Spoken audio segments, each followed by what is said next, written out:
Hello les investisseurs, j'espère que vous allez bien et bienvenue dans ce nouvel épisode. Aujourd'hui, on va parler de deux petits sujets que je vais essayer de garder concis. Tout d'abord, Walgreens qui va sortir de la bourse et j'ai envie de dire aïe la leçon. On en avait parlé il y a très peu de temps, l'entreprise ne va pas bien, il était hors de question que je l'achète et après une baisse immense depuis plusieurs années, eh bien ils vont se faire racheter et être délistés. Et on parlera ensuite de la baisse qui a eu lieu sur IMS notamment hier avec un moins 15%, donc on va en reparler. Évidemment, il s'agit en aucun cas de conseil en investissement, je vous partage que je fais ma vision des choses, mais vous prendrez vos propres décisions. Alors, Walgreens a été racheté à 11,45 $ par action. Vous voyez que le titre, hier, il était à 10,60 $ et il y aurait aussi une possibilité que les personnes touchent un petit peu d'argent par action dû à l'acquisition. Mais bon, globalement, au mieux, ils vont se retrouver avec allez, 14 $ et des poussières. Sachant que c'est un titre qui s'achetait à plus de 50 $ et qui a baissé de 80% en un tout petit peu plus de 3 ans. Je vous ai fait une vidéo très récemment sur comment éviter les entreprises que j'appelle les entreprises zombies en bourse. Je vous avais parlé de Intel, de Walgreens, de Lucid et de Volkswagen dans cette vidéo. Je vous invite à aller la voir pour comprendre ce que j'entends par entreprise zombie. Mais c'est des entreprises sur lesquelles je ne peux pas du tout investir, qui généralement ont des gros problèmes à venir et ça se voit pas forcément facilement, sauf si on va regarder dans les documents financiers. Je tiens à dire aussi qu'une entreprise qui se fait racheter, ça peut arriver dans les deux sens. On peut se faire forcer à vendre une entreprise trop tôt alors que c'était une belle entreprise. Pour ceux qui étaient là il y a longtemps sur la chaîne, si vous vous rappelez, j'avais une entreprise qui s'appelait Switch et l'entreprise s'était fait racheter, donc j'avais été obligé de prendre, je sais plus, entre 40 et 50% de plus-value, mais j'aurais largement préféré conserver l'entreprise, je voyais un bel avenir pour elle. Mais bon, ils s'étaient fait racheter, donc ils avaient été sortis de bourse. Par contre, ça peut arriver aussi dans l'autre sens et on peut se faire forcer à vendre une perte. Pour les personnes qui ont acheté il y a environ 3 ans, là sur les points hauts qui sont à moins 80%, eh ben c'est fini, ils vont se faire racheter et l'argent, ils ne le reverront pas via Walgreens en tout cas.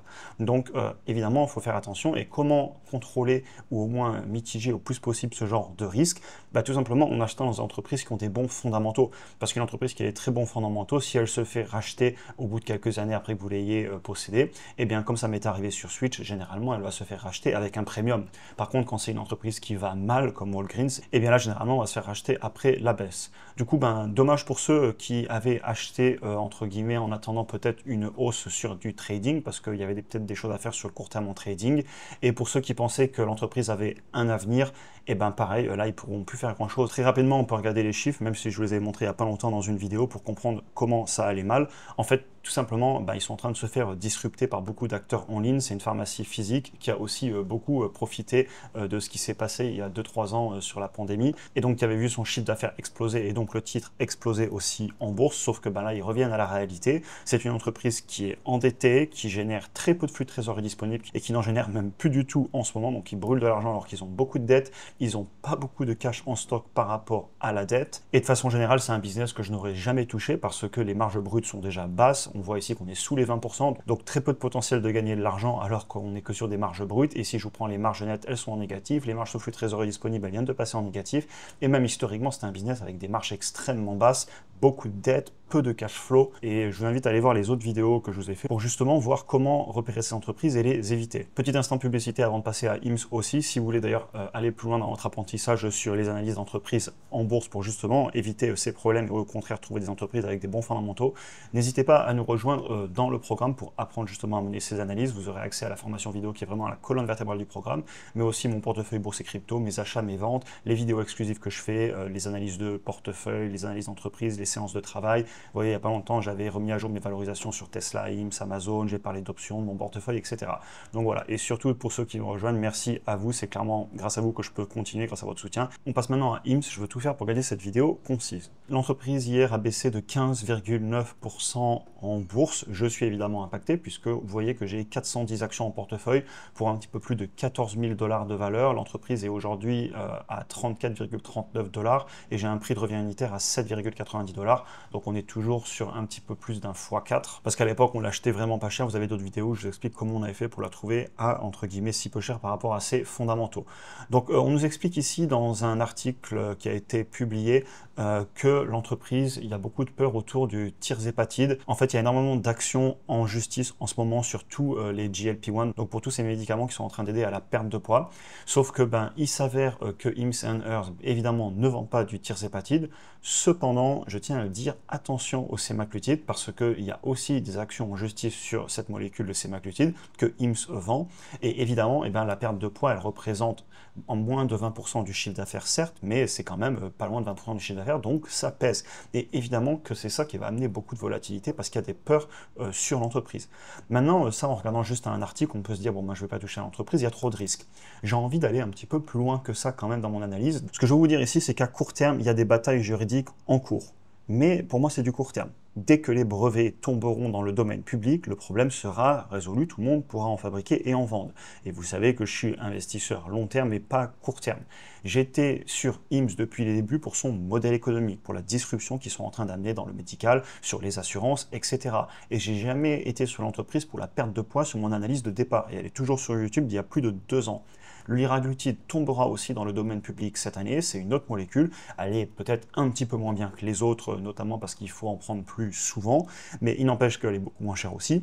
Les stylos d'injection aussi, qui sont beaucoup plus pratiques que d'utiliser une seringue, vont aussi un jour tomber dans le domaine public. Donc si je me pose la question et si vous me demandez, personnellement par exemple, je suis beaucoup plus à l'aise à investir dans IMS que dans Novo ou Eli Lilly, même si ça reste des belles entreprises, j'imagine. J'avais analysé Novo et c'était plutôt pas mal ce que je voyais, je la trouvais juste trop cher, et Eli Lilly, je l'ai jamais analysé, donc je ne peux pas trop donner mon avis. Mais par contre, si je compare IMS à ces autres entreprises, le concept de devoir attaquer en justice pour maintenir son business alors qu'il y a du shortage, donc il y a de la pénurie, et les règles sont connues dans la santé aux États-Unis au niveau de la FDA, s'il y a une pénurie, eh bien on va ouvrir à la concurrence parce que le patient est plus important que les bénéfices d'une entreprise. Et ce qui m'embête là-dedans, c'est qu'ils attaquent en justice. Et attaquer en justice, en fait, c'est tellement moins puissant que d'avoir une demande, d'avoir de l'adoption sur un produit et de pouvoir y répondre, ce qui permettra de satisfaire le client. Là, le problème, ils ont un produit qui intéresse, mais ils ne sont pas capables de le fabriquer, ils le vendent une fortune. Et donc, eh bien, l'administration, elle intervient et elle dit: je suis désolé, mais vous ne pouvez pas le fabriquer, il y a une vraie demande, on va ouvrir à la concurrence. Et c'est pas comme s'ils ne connaissaient pas les règles du jeu.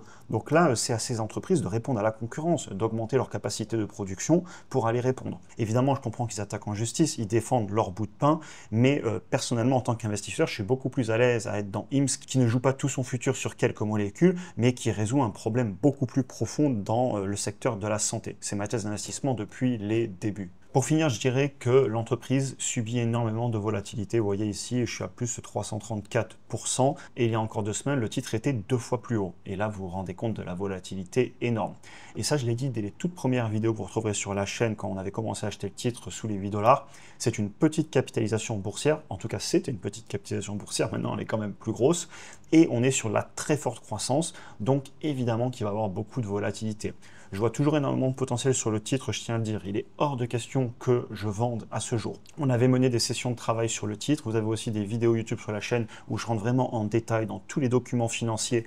Je vous partage beaucoup d'informations qui vous permettront aussi de mener vos analyses et avoir vos propres convictions. Parce que quand c'est un titre volatile comme ça, il faut vraiment avoir des convictions pour tenir sa position. Parce que si ça baisse encore de 50%, ce qui n'est pas inimaginable, hein, on est en bourse et ce n'est que de l'offre et de la demande. Si les personnes veulent vendre, eh bien le titre va baisser s'il y a moins de demandes, tout simplement. Et donc, si on ne sait pas pourquoi on l'a acheté, si on n'a pas fait son analyse, eh bien, ça va être très dur de tenir. C'est pour ça que je fais des vidéos d'analyse dans lesquelles je vous partage ma vision des choses, mais mener aussi les vôtres. C'est hyper important, encore plus sur les entreprises avec beaucoup de volatilité. Après, chacun fait ce qu'il veut. Je ne suis pas là pour vous donner des conseils, mais en tout cas, moi, c'est l'idée que je défende que de mener ces analyses.